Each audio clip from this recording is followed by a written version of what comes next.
Good morning, students. Today we learn about chapter 4. That means in Sanskrit we can say Chatudha Patha. Now see the name Gayati Dambalakah Padyam. That means this boy is singing this poem. But यहाँ पे बालक का बहुवचन दिया संस्कृत में बालकाः, मतलब बहुत सारे बॉयज. तो हम इंग्लिश में बोल सकते हैं Many boys are reading this poem. So let's singing this poem, but you have to remember this poem, students. Okay? आपको भी मेरे साथ ये पोएम रिपीट करनी है. तो ये पोएम में दिया है विभिन्न आवाज़ें, मतलब जैसे बारिश होती है तो जैसे बादलों की आवाज़ आती है, पानी के बूंद की आवाज़ आती है, बारिश गिरती है तो उसकी आवाज़ आती है, फिर पानी बहता है उसकी आवाज़ आती है. तो ये सब आवाज़ें दी गई है. So let's read this poem.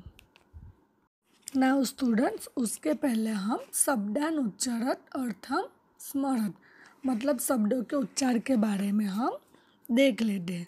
Okay, तो गगन है मतलब आसमान में, आकाश में. एक ही मात्रा है मतलब में लगा है. वायु अह मतलब हवा. मेघः मतलब बादल. अश्वः मतलब घोड़ा. बिडाली मतलब बिल्ली.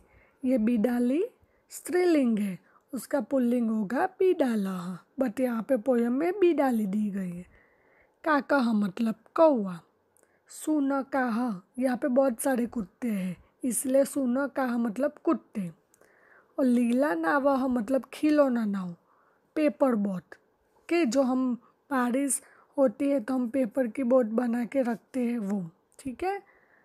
और नेक्स्ट मीनिंग है भीताः मतलब डरे हुए. विसंति मतलब बैठे हैं.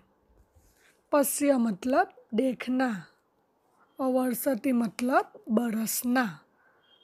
So students, now let's read this poem. You have to remember this poem. So first, सूर्यः नहीं नहीं गगने भाति. क्या लिखा है? सूर्यः नहीं नहीं गगने भाति, मतलब सूर्य आसमान में नहीं चमक रहा है. गगने मतलब आसमान है, भाति मतलब नहीं दिख रहा है, नहीं चमक रहा है. इंग्लिश में हम क्या बोलेंगे? The sun is not visible in the sky. जब बारिश की सीज़न होती है तब बादल के बीच में से सूरज नहीं दिखता है. तो यहाँ पे इसलिए बोला गया है कि सूर्य आसमान में नहीं चमक रहा है, क्योंकि अभी बारिश की सीज़न है, इसीलिए सूर्य नहीं चमक रहा है. जलकंसितः वायुः वाति. जलकंसितः वायुः वाति, मतलब हवा पानी की बूंद से ठंडी होकर बहती है.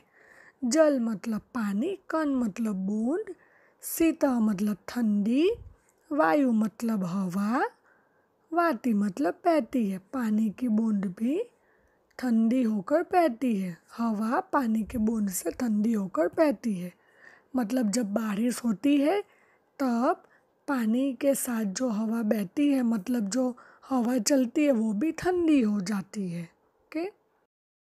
पश्य वर्षति मेघः तप तप. पश्य वर्षति मेघः तप तप. पश्य मतलब देखो, वर्षति मतलब बरस रहा है, मेघः मतलब बादल, तप तप मतलब जो तप तप साउंड होती है वो. Look at the clouds, it's raining by तप तप साउंड. के मतलब देखो बादल तप तप बरस रहा है. जैसे बादल छा जाते हैं फिर बारिश होती है तो जैसे साउंड आती है ना तप तप, वैसे यहाँ पे बादल तप तप बरस रहा है. धावति मार्गे अश्वः थप थप. धावति मार्गे अश्वः थप थप, मतलब धावति मतलब दौड़ना, मार्गे मतलब रास्ते में, अश्व मतलब घोड़ा, और थप थप मतलब जैसे घोड़ा दौड़ता है तो थप थप आवाज़ आती है वो साउंड. रास्ते में घोड़ा थप थप दौड़ रहा है. The horse is running on the road by थप थप साउंड. घोड़ा दौड़ता है तो थप थप आवाज़ आती है. अरे बिडाली कूड़ते मियाओ, अरे बिडाली कूड़ते मियाओ, मतलब अरे बिल्ली म्याऊ म्याऊ कर रही है। Hey the female cat is doing meow. English में क्या बोलेंगे? Hey the female cat is doing meow. ये बिडाली बिडालह का स्त्रीलिंग वर्ड्स है, मतलब फेमिनाइन जेंडर है। इसका पुल्लिंग होता है बिडालह और स्त्रीलिंग है बिडाली, फेमिनाइन जेंडर। मतलब बारिश होती है तो बिल्ली भी म्याऊ म्याऊ कर रही है, मतलब वो भी भाग रही है म्याऊ म्याऊ करके। कूजति काकः वृक्षे काऊ, कूजति काकः वृक्षे काऊ, मतलब पेड़ पर कौवा काऊ काऊ बोल रहा है। वृक्ष से मतलब पेड़ पर, और अगर यहाँ पे वृक्ष होता तो पेड़ होता, बट एक ही मात्रा है तो वृक्ष से पेड़ पे, मतलब कौवा भी पेड़ पर काऊ काऊ बोल रहा है। The crow is sitting on the tree by the sound of caw caw, मतलब बारिश होती है तो पक्षी भी अपने आवाज़ करने लगते हैं, तो कौवा यहाँ पे काऊ काऊ कर रहा है। बीताः शुनकः गृहं विशन्ति, बीताः शुनकः गृहं विशन्ति। बीताः मतलब डरे हुए, शुनकः मतलब बहुत सारे कुत्ते, गृहम मतलब घर में, और विशन्ति मतलब बैठे। स्टूडेंट यहाँ पे शुनकः का बहुवचन शुनकः दिया है, मतलब बहुत सारे कुत्ते, इसीलिए धातु भी पीछे विसंति लगा, अंति लगा, मतलब बहुत सारे कुत्ते हैं, इसीलिए उसकी क्रिया भी बहुवचन में दी गई है। तो कुत्ते भी डर के मारे घर में बैठे हैं। जैसे बारिश होती है तो पशु पक्षी सब पेड़ में कहीं पे भी छिप जाते हैं। The dogs are sitting in the house in fear, मतलब डरे हुए कुत्ते घर में घुसे हैं, घर में बैठे हैं। लीला नावः जले तरन्ति, लीला नावः जले तरन्ति।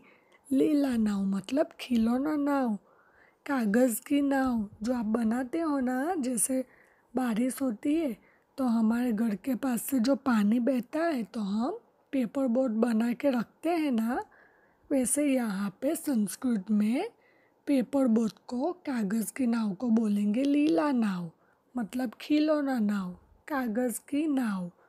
जले मतलब पानी में, तरंती मतलब तैर रही है।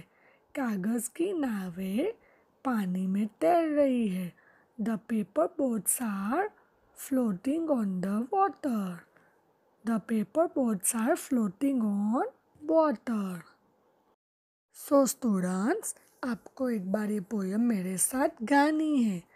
You have to remember this poem, okay? So let's start.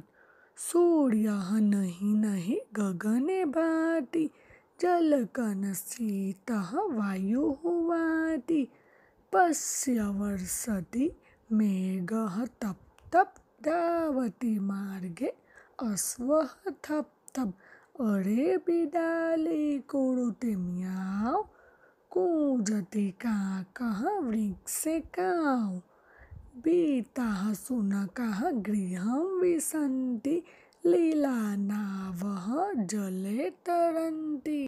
I hope students ये आपको पोयम अच्छे से समझ में आ गई होगी और आपको ये अच्छे से याद भी रखनी है। Okay students?